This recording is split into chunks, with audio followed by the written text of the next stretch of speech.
Welcome to the TV3, to the show Meeting Interesting People. Today my guest, Father Paul, welcome to the show. Thank you. And we showed our viewers this previous documentary short movie about our pilgrimage to the Russian Orthodox male monastery upstate New York. This is the first time I heard that Father Paul from Medford, and I will let him tell us why his chapel called Celtic Orthodox Church, how you came to Medford, and on the way we just probably raise some of the questions. Very good. Well, first of all, I had been wanting to go to Holy Trinity Monastery for a long time, for a number of years. So when I knew there was a pilgrimage that was being organized, I was very happy to go along, and that's where I met you, of course. Yes. Under the very beautiful circumstances, and I was especially impressed with the beauty of the liturgy and the icons. I am in the Medford area, though for over 30 years, I had been assigned to a number of different countries, to Italy, to the Dominican Republic, and so forth. But my parents are very old now, and they said, well, we've hardly seen you in all those years. Can you move nearer to us? Mm-hmm. And in fact, I was assigned here by my bishop, and he asked me to open up a little parish. Curiously, there's already a St. Francis of Assisi parish in Medford. We have it, yes. But this is just the beginnings of a little Celtic Orthodox. What we mean by Celtic Orthodox is it's basically the same thing as Catholic in terms of the teachings and the faith and most of the practices. But it goes back to a time, it's the earliest Christianity that existed in Western Europe. Mm-hmm. It dates back from the time of St. Joseph of Arimathea, the one who took Christ off the cross and buried him in his tomb. And he was a tin merchant. Mm-hmm. And he used to go to France and he'd go to England, and he began preaching the teachings of Christ around the year 37. So mm-hmm. This goes back to apostolic times. Mm-hmm. And he opened his church in Glastonbury in England. And at that time, today we think of the Celts as being the Irish and the Welsh and the Scotch, right, and maybe a few Bretons, you know.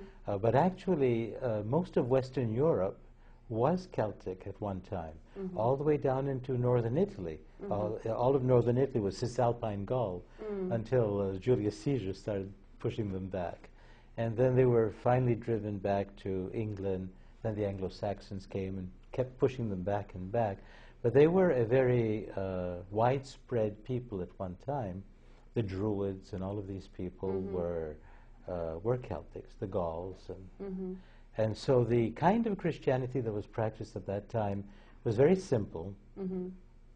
But the particularity of it was not as structured, as hierarchical, as organized as, say, the Roman Church was, which eventually absorbed most of the earlier form of Christianity.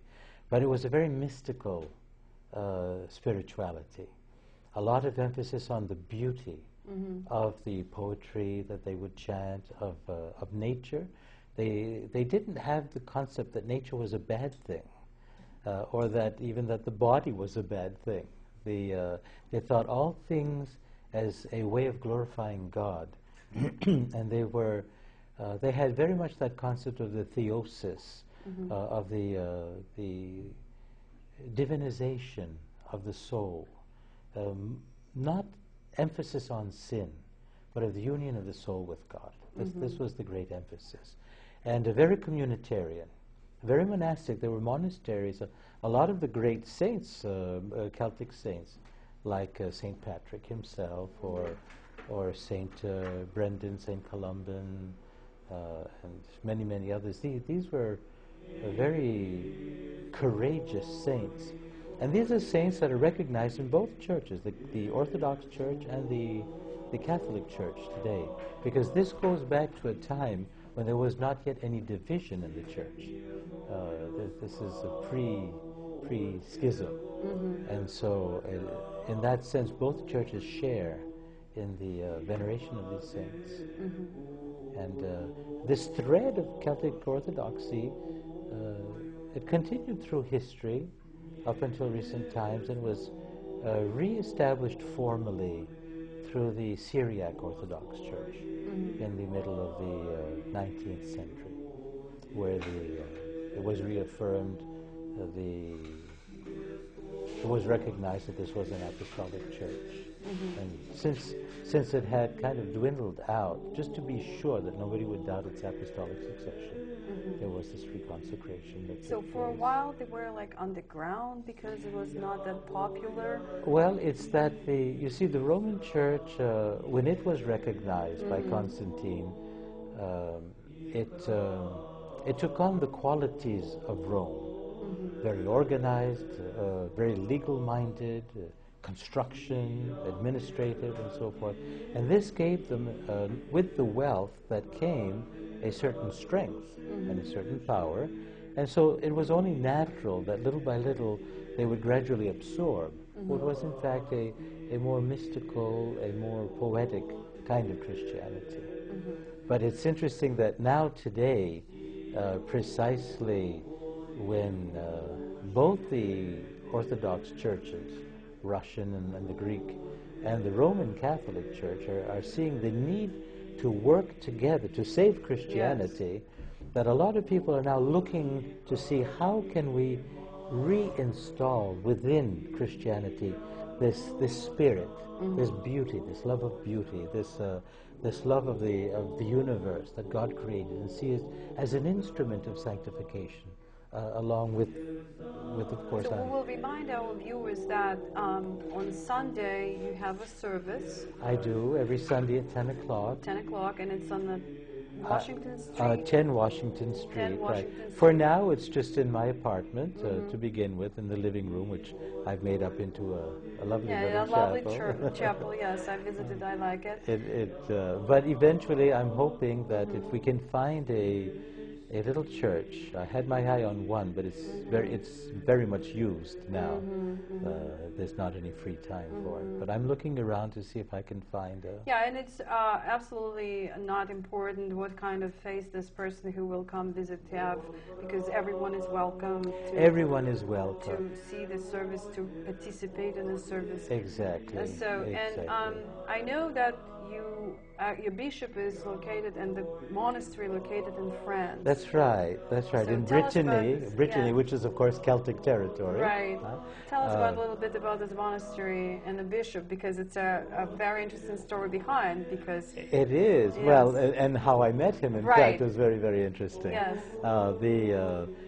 This monastery, it's a small monastery, out in the woods in Brittany.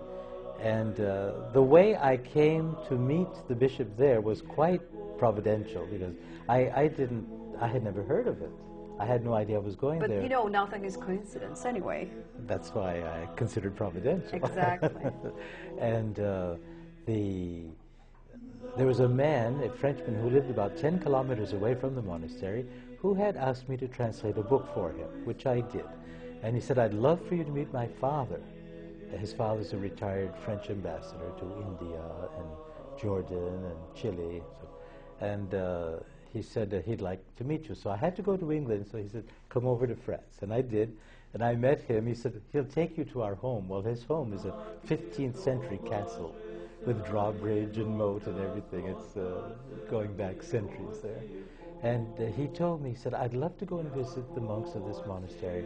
My wife died last year. They helped her so much. We've known them for many years. Will you come with me?" I said, "Sure."